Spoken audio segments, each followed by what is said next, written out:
ሶ ለሱ ምንድነው አሁን በአሁኑ ዘመን በፊት 3 ኢንፍራስትራክቸር ነበር የማወራው ሃርድ ሶፍት ኤንድ ፋይናንሻል አሁን ቴክኖሎጂ ኢንፍራስትራክቸር is overtaking all of that technology is everything ያለምም የኛም የምንም ሱ ለራሱ ስንሳት ብናወራ I'm sure እናንተም ፎሎ ታረጋላችሁ ተወርቶ አያልቅም አሁን መቀበል ያለብን ይሄ ነገር እየመጣ ነው እስኪመጣ ድረስ ይሄ ኦስትሪች አለ አይደለ ትንሽ ኦቨርዌልሚንግ ስለሚሆንብን ግራ ስለሚገባን ምን ማድረግ እንዳለብን ግራ ስለሚገባን እንደዛ መቀበር አንችልም ለምን በኋላ ያስከፍላል ዋጋው ሪያሊቲ እየመጣ ነው it's undeniable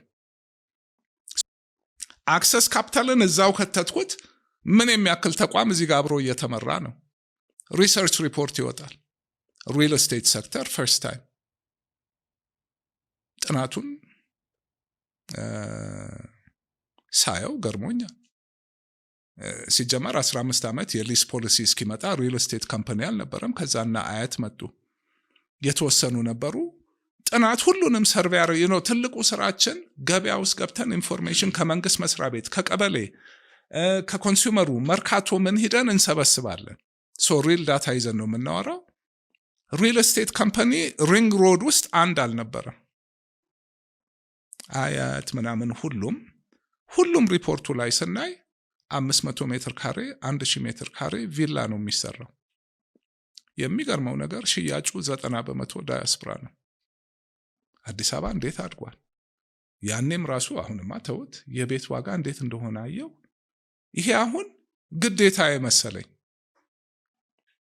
እንዴ ከተማ ያደገ ሲሄድ ዝም ብሎ ሊለጠጥ ሊሰፋ አይችልም ሁሉ ነገር becomes unmanageable cities go ወደ ላይ ለምንድነው ወደ ላይ ቤት ሰርተን የማንሸጠው እዚህ ላለው ሰው ሶ ከዛ ጥናት ተነሳና ይሄ ኩባንያ ስራ አስኪያጅ ለሆነም አልፈለኩም ተደራጅቶ እንደ አንድ ኦፕሬሽን እንዲህ ነበር ግን የምለውን ነገር ተቀብሎኝ ወደዛ ሊሄድ አልቻለም በግድ ገባሁበት ጀመርን ከተማ ውስጥ ፎቅ ምናምን ሰርተን መስራት ጀመርን አሁን ያገሩ ትልቁ ኢንዱስትሪ አዲስ አበባ ሪል ስቴት ነው ኢንቨስትመንት አሁን ያስኳቸውም ደግሞ እንዲህ አይነት ለውጥ ያመጣሉ ብዬ ማስባቸው ነውና ሶ የኔ አሁን ኢንቨስትመንት ዲሲዥን ሜኪንግ ኢትስ መስፈርቶቹ ገንዘብ ይሰራል ላይሰራም በዚህ ወጣ በዚህ ገባ ለውጥ የሚያመጣ ነገር ከሆነ አደጋ ቢበዛውም ፈተና ቢበዛውም ይከስራል ብዬ አላስብም ለምን ክፍተት ስላለ ነው የምገባው በግድ ገባበታለሁ ይሄ አመለካከት የሌለው ሰው ላይገባበት ይችላል ግን in life at the end of the day ገንዘቡን አልበላው ምን አላማዬ ምንድነው I am here to make a difference so ለውጥ ደግሞ change ሁሌ ዋጋ ያስከፍላል so ከፊት ስትሄድ ያው መጠበቅ አለብህ ይሄንን ግን አላማ ስላለህ it's like you welcome it so investment decisions አሁን at this point in life ይሄ ነው መስፈርቱ ትልቅ የሆነ ኤክስተርናሊቲ ለውጥ የሚያመጣ enable የሚያደርግ ነገር መኖር አለበት እነሱ ደግሞ ያው ከማውቀው ክፍተቶቹ የቱ ጋር እንደሆነ አውቃለሁ አሁን ቀጥሎ ያለው ትልቁ ቴክኖሎጂ ነው ቴክኖሎጂ is everything አሁን ዛሬ የምናውቃት ዓለምና የዛሬ 5 ዓመት እኛ ከዚህ በፊት ያላየነውን ነገር ለማሰብ ለማለም ሊሆን ይችላል ለማየት ይከብደናል የሰው ልጅ ተፈጥሮ ነው ግን የኔ ደግሞ እንደ ፕሮፌሽናል ስራዬ ያው ከኖርም whatever ከትምህርቴም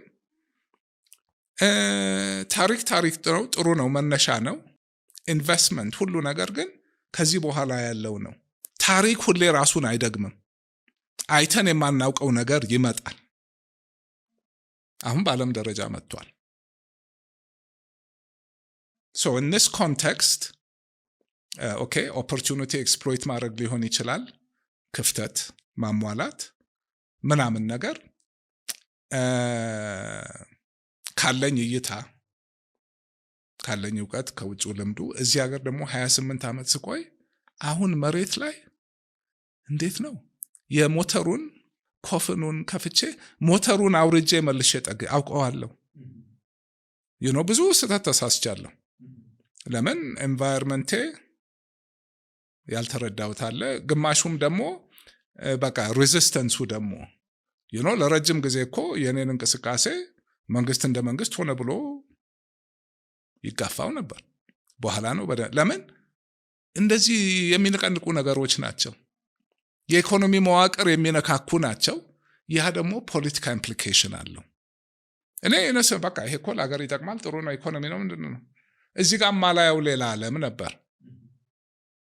ኦኬ ያንንም አልፍ ያለው በደስታ ኤንድ በቃ አሁን የኔ ኢንቨስትመንት ዲሲዥኖች ትንሽ ኢቮልቭ አድርገዋል ለሁሉም። ኤንድ ደግሞ ትልቁ ነገር ኦኬ እነዚህን ሪስኮች የመውሰዱን አቅሙንም ገንብቸዋለሁ። ከልምዱ ከማየቱ ወድቆ ከመነሳት all those failures ትምህርት ናቸው። አሁን የውጭ ልምድ አለ። so I'm kind of in a unique position። ኃላፊነትም ያለብኝ ይመስለኛል። ግለሰቦች ፕራይቬት ሴክተር እኮ ትልቅ የኢኮኖሚ ወንጅን መሆን ያለበትም ፕራይቬት ሴክተር ነው። እኛ ሀገር ሁሉ ነገር ከመንግስት እንጠብቃለን። መንግስት አንድ አካል ነው፣ ቢዝነስ አንድ አካል ነው። ሶሻል ብዙ ነገሮች አሉ፣ ሌላ አካል ናቸው። ብዙ ስቴክሆልደሮች አሉ እዚህ ውስጥ መሳተፍ ያለባቸው ኢኮኖሚው እንዲሄድ። እንደዛ ነው የማየው። እንዳልኩ አሁን ቴክኖሎጂ is everything፣ የዓለምም የእኛም የምንም። ለራሱ ስንት ሰዓት ብናወራ አምሾር እናንተም ፎሎ ታደርጋላችሁ፣ ተወርቶ አያልቅም። አሁን መቀበል ያለብን ይሄ ነገር እየመጣ ነው። እስኪመጣ ድረስ ይሄ ኦስትሪች አለ አይደለ? ትንሽ ኦቨርዌልሚንግ ስለሚሆንብን፣ ግራ ስለሚገባን፣ ምን ማድረግ እንዳለብን ግራ ስለሚገባን እንደዛ መቀበር አንችልም። ለምን በኋላ ያስከፍልሃል ዋጋው። ሪያሊቲ እየመጣ ነው። ኢትስ አንደናያብል። ለሱ ምንድን ነው አሁን በአሁኑ ዘመን በፊት 3 ኢንፍራስትራክቸር ነበር የማወራው፣ ሃርድ፣ ሶፍት ኤንድ ፋይናንሻል። አሁን ቴክኖሎጂ ኢንፍራስትራክቸር is overtaking all of that። እዛ ውስጥ አልገባህም ማለት በቃ ስቶን ኤጅ ትቀራለህ ማለት ነው። ኢኮኖሚህ ማለት ያ ማለት ህዝብህ ስራ የለውም፣ ደሃ ነው የምትሆነው። ያውን ዓለም ላይ አሁን እስካሁንም ይሄ ሀብታምና ደሃ ሀገሮች ጋፕ አለ። ካቻፕ ማድረግ ነበረብን፣ አላረግንም።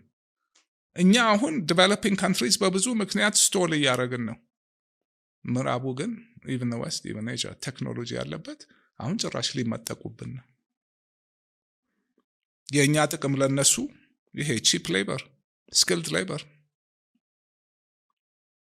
በሂደትማ ኢቨን ማኒፋክቸሪንግ 3D ማኒፋክቸሪንግ ይመጣል። ጫማህ ቤትህ ነው አንተ የምታመርተው፣ ፋብሪካም ይቀራል። ይሄ ሪጂናል ትሬድ ብሎኮች ግሎባል ቫሊዩ ቼን መሰበሩ ይጎዳናልና አሁን አገር ውስጥ ያለው ነገር እንዳለ ሆኖ የነበሩትን ጉድለቶች ኢንፍራስትራክቸሮች ማሟላት እንዳለ ሆኖ ውጭ ያለው ነገር ሆኖ አሁን ወሳኙ ነገር ቴክኖሎጂ ሆኗል።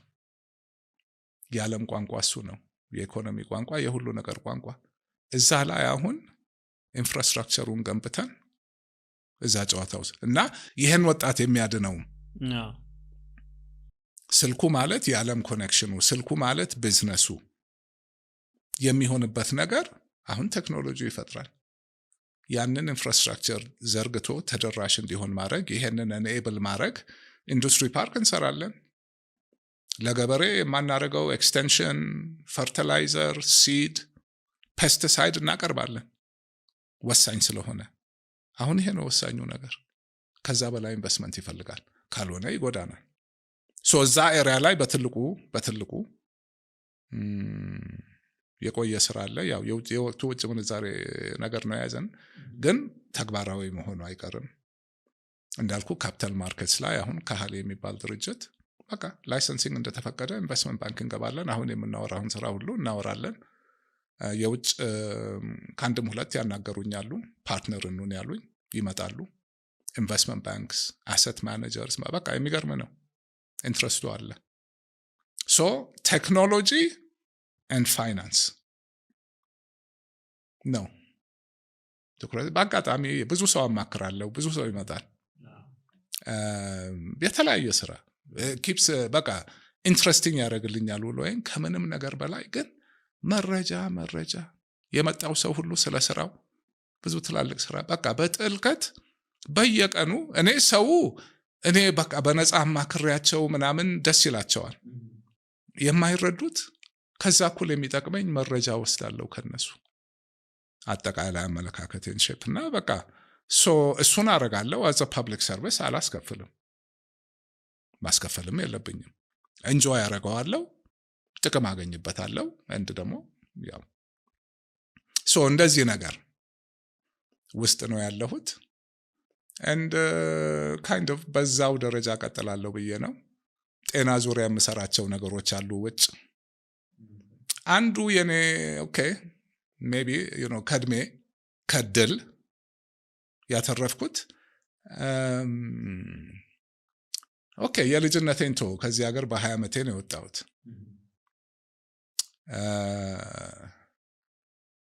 ኦልሞስት የ40 ዓመት የ50 ዓመት ትምህርትና ስራ ልምድ በቃ በዓለም አለ በተባለ ደረጃ የተለያየ ሀገር ላይ ያ ልምድና እውቀት አለኝ። እዚህ ሀገር 28 አለኝ፣ ቀልድ አይደለም። ከዛ ደግሞ ሙያዬም አለ፣ ፋይናንስ፣ ኢኮኖሚ ምናምን ዙሪያና ትልቁ ነገር ይህንን እውቀት ማካፈል፣ ስለ ጤናም ሆነ ስለምንም በቃ አሁን ምንም ስለሆነ አይደለም፣ ከማንም የተሻለ አይምሮ ኖሮኝ አይደለም። የህይወት እድል ነገር በቃ ጥሩ እድል ትምህርት ማግኘት ቻልኩ። ያ ጥሩ ትምህርት ጥሩ ስራ እውቀት ላይ የተመሰረተ ስራ ውስጥ ከተተኝ። ከሁሉም በላይ ስራ ላይ የቆየሁት ደግሞ ሌላ ትምህርት ሆነ። ይሄንን በቢዝነስ፣ በኢኮኖሚ፣ በጤና፣ በራስ ማንነት ህይወት ደግሞ ራሱ የሚያስተምርህ አለ። የህይወት ፈተናዎች፣ ህይወት ራሱ ምንድን ነው፣ እኔ ምንድን ነኝ፣ ከህይወት ጋር በ40 ዓመቴ እነዚህ ግንዛቤዎች ሀሳቡ የለኝም። እድሜዋ አይደለም የኔ እድል። አሁን ኦልሞስት 70 ደርሻለሁ። እንትን ማለት እችላለሁ፣ የሽማግሌ እውቀትና ልምድ አለኝ። ችግሩ አብዛኛው ሰው እዛ እድሜ ሲደርስ ራሱን አልጠበቀም። ያንን ሁሉ እውቀት ግፋ ቢል ትንሽ በወሬ ያስተላልፋል እንጂ በቃ ልክ ማክሲመም ፕሮዳክቲቪቲ በሚኖረው ወቅት ፊዚክሊ የለም። አክቹዋሊ እኔ ህይወቴ ውስጥ ትልቁ አካምፕሊሽ ብዬ የማስበው በቃ ራሴን ማቆየት፣ እንደዚህ ይህንን ደግሞ ተግባራዊ ማድረግ ምናምን። ለወደፊት ቢዝነስ ውስጥ ቀጥላለሁ ብዬ አላስብም። በቃ እዛ ጋር የምሰራው ነገር ያልቃል፣ ሌላ ህይወት ይቀጥላል።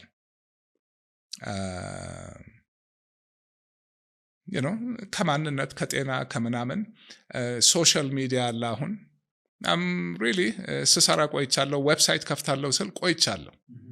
ግን ዌብሳይት መክፈት ማለት አንድ ነገር ፖስት አድርገህ ዝም ብሎ መተኛት አይደለም። ሪሊ በደንብ ታስቦ ምናምን ለረጅም ጊዜ የሚሆን ኮንቴንት ተዘጋጅቶ ምን ብሎ እሱን ስሰራ ቆይቻለሁ። እየጨራረስኩት ነው። ሜቢ 1 ዓመት ከዛም በላይ ኮንቴንት አዘጋጅቻለሁ። አሁን with confidence ስራዬንም እየሰራው ሳልና ትልቁ ስራዬ እሱ ይመስለኛል። ያለህን እውቀት ሼር ማድረግ ትፈልጋለህ? እሱ ግዴታ ነው።